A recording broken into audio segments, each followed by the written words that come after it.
Hi students, this is just a quick video of how to clean up the bottom of a pot that you just threw, okay? It's very important. It helps the trimming process for the next day.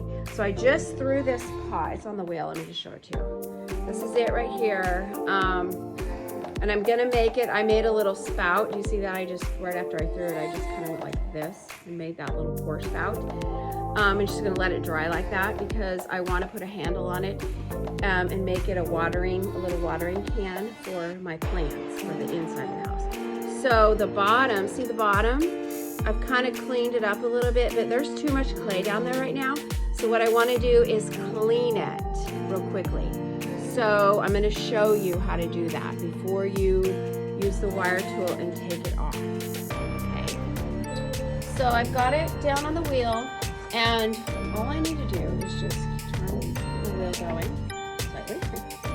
Real slow. It doesn't have to be fast, but real slow. And then I'm using this rib tool. This is a rib tool. We have the rubber rib tools, which are in the cabinet right now, where I show it. I think you know what it is. But anyway, the bendable one. And then we have this one. This is all you need to do the cleanup. So you're gonna make sure your bat is on there good. And then you're just going to rest your arm. I'm resting this arm, my forearm, on my leg so that I don't end up messing it up. Because I've seen students try to do it like this and their arm is moving all over the place.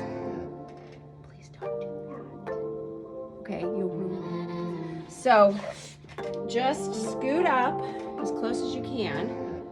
Get your wheel going, and then that's probably, I don't know, I feel like that's a little fast.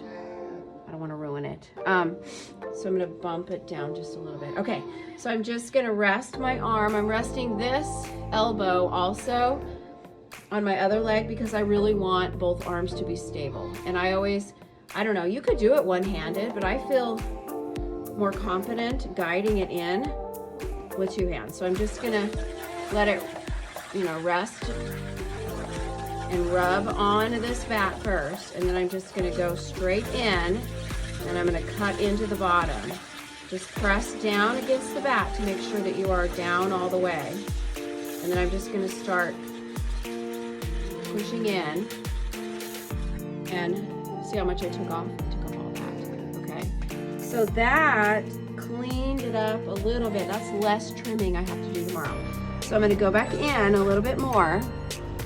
Okay, I'm gonna lean over so I can actually see what I'm doing this time. I'm gonna take some more off. Got a little bit more. I'm just gonna see where I am. These these rib tools are curved for a reason, okay? Like you could do, if you had a vase that went straight up right here, you could come in like this, but I don't want to do it on this because mine bubbles out. That's why this curve is perfect for a bubbled out form. But I've used it on straight vases too because what I do is cut in and then use this as a guide. But you can also, if it starts bunching up right here, you can also come in at an angle and you can move it a little bit. Just keep your arm rested on your leg.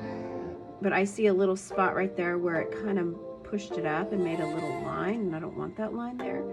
So I just came in and just took off, like, look, I didn't take off much, but precision is what you're kind of looking for to make it look nice and neat. Could I take more off? Maybe. I feel like I could come in a little bit more and take more off. Not much, but just to make it a little bit more fine-tuned, I took off that much more. Okay, so that is something you can do. I'm just gonna go in here and use my finger to kind of smooth it out right down here. Okay,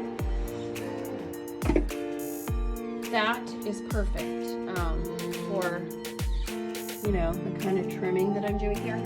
I filled this sponge with water. The proper way, if I just finished throwing this in the wheel, I would just put a bunch of water right there and then quickly take your wire tool pull that water. Did you see it move? Okay, so now it's moving. So that means now I can take my fingers, I'm just taking my thumb carefully, and I can just take it and push it onto my hand like this. And then there's your little pot, and then you would transfer this to your shelf. Put it on your mat, your shelf. We don't have enough pieces of wood, but put it on your mat in your shelf, and then you would leave it until the next day. Okay, I would maybe uncover it, and then I have some students come in during advisory and cover it up before so that they can check. I have some students come in the morning and check. I don't know that I could handle covering up like 75 students' pieces. Like, that's too much, you guys, I'm sorry. But you would have to figure out a way to not let it dry out too much. But if it's thicker than mine is very thin, mine will dry quickly, but if yours is thicker, hopefully it's not. But anyway, if it is, it'll dry a lot slower. So I decided to go ahead and trim this pot just to show you if you do have a funky bottom. You just have to make sure that it's not uneven. And luckily I was able to throw it and it was really, you know, pretty even. So what I'm gonna do is center it. See how I'm off center? If I put my hand here, it bumps and it goes away. So it's definitely off center. So the area where it bumps again is the area that I have to push to the center. So I'm gonna go at the slowest possible, right there. It's touching all this area. So that means that I push slightly that way. I think I only pushed like a millimeter at the most. Okay, so I'm gonna try it again. Okay, it's bumping right there. So I'm gonna stop. That was very small. It's really, you guys, minute, you know, not very much. Okay, I'm bumping right here. There. So I'm just gonna scoot back to the center. I'm getting closer, I can tell.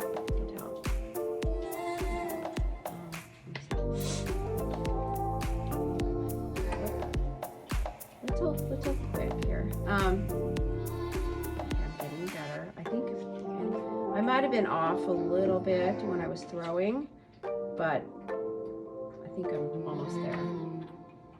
Okay, so let's try that. Okay, I'm bumping just a little bit there, but really, you guys, I think I'm just gonna scooch it a teeny tiny bit like that.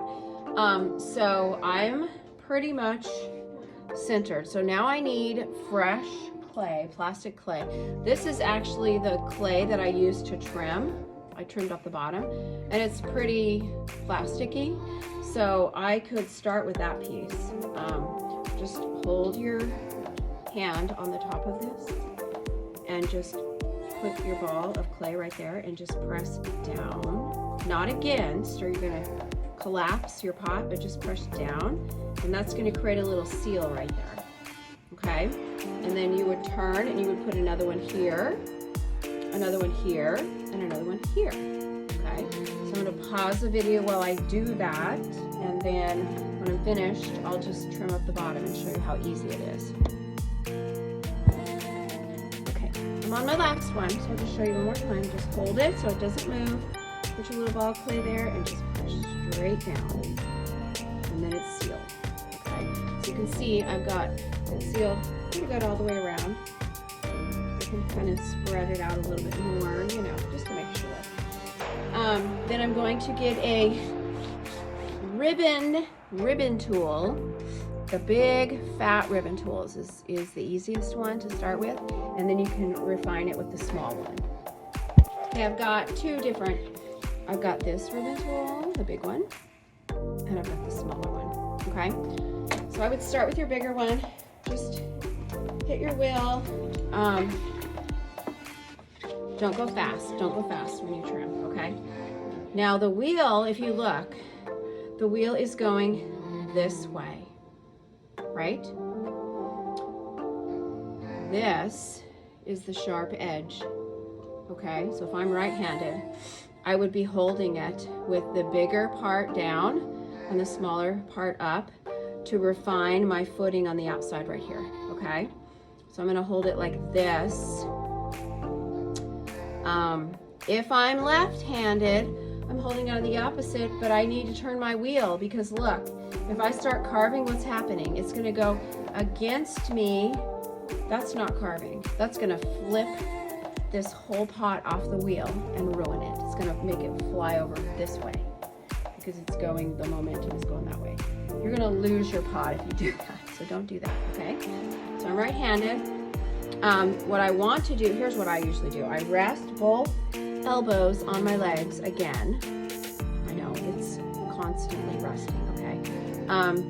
Otherwise, you know, you get off. So I put my pointer finger on here, and these 3 fingers, I just let them slide on the top here, and I'm just gonna start, see how it's just kind of shaving off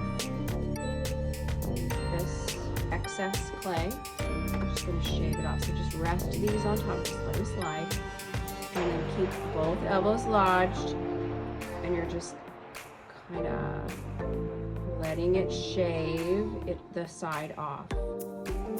Just let it fall, okay? If it gets stuck to the pot, that's okay, you can clean it off.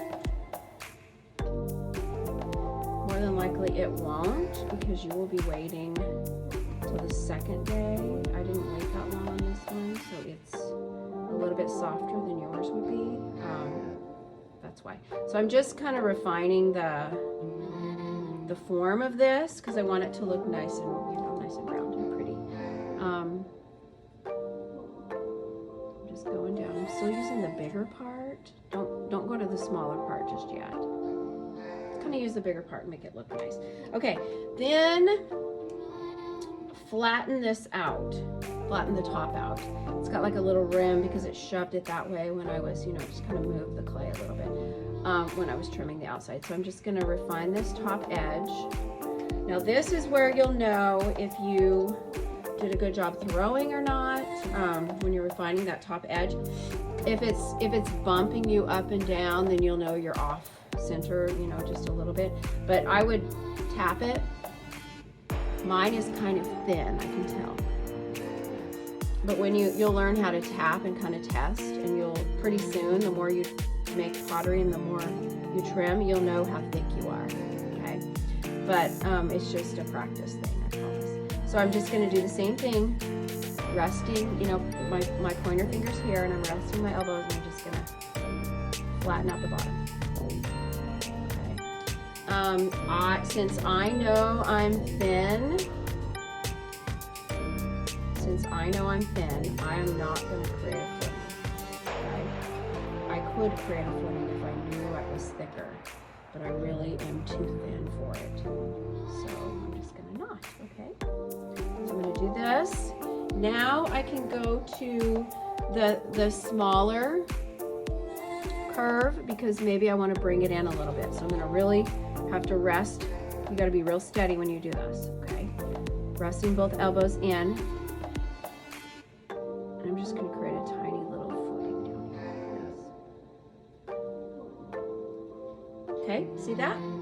And then I'm just going to slowly pull that off. Okay, so that gave it a little design element right there. That's a little, I don't know, focal point. Kind of like it. I might do, you know, when I glaze it, I might do like one different color right here on the footing. You know, kind of cute, right? Another thing you can do to finish up your pot is maybe just take a wet sponge if you wanted to, and I'm just gonna get it going really slowly. You know, just make it go really slow, and just my sponge is wet. I'm just gonna do this, kind of fix all the little, you know, maybe I touched it with my finger and it looks messy. I'm just gonna try to fix all the little areas. I really like that little rim that I just did, so I don't want to mess that up. Just gonna do this, and then if I did mess it up, let's see, I did mess it up, then I can just go back. Go back like that. Notice my arms are resting on this little rim thing here, you know. See how it's stuck right there? Don't touch it. Because I just added water to it. So don't touch those, and you can just like take them and just take it off like that. Very carefully. Here's this one that was on this other side. Just took it off like that. Okay? So that would be perfect. I can take these off now. Just pull them off. All of these shavings, kind of clean them up a little bit. You can just collect them, put them all in a ball like this. Take this, all these shavings, depending on how wet they are. Like these are pretty plastic. I might keep them. I'll put them in my bag, my Ziploc bag. And then keep them. But if they're kind of dry, just put them in some of these buckets that we have sitting around that have water in them, you know. Don't put them in the sink.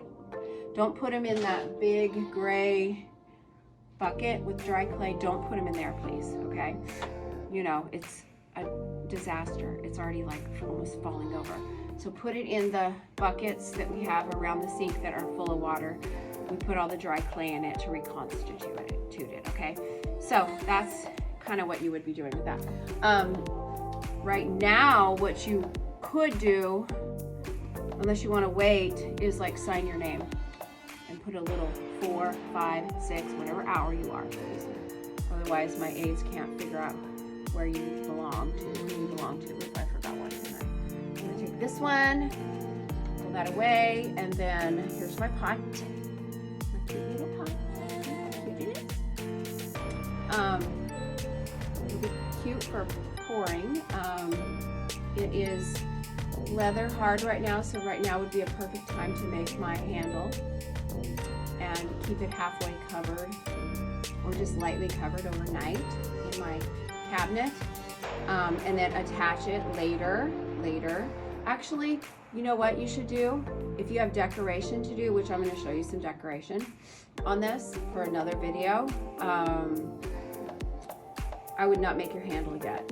You don't want to make a handle and have a handle on here and then try to decorate around it because you're going to break it off. So do your decoration first. Figure out what it is. Mishima, Maiolica, subtractive, additive. I don't know what it is you're going to do, but figure out what you're going to do and then add it.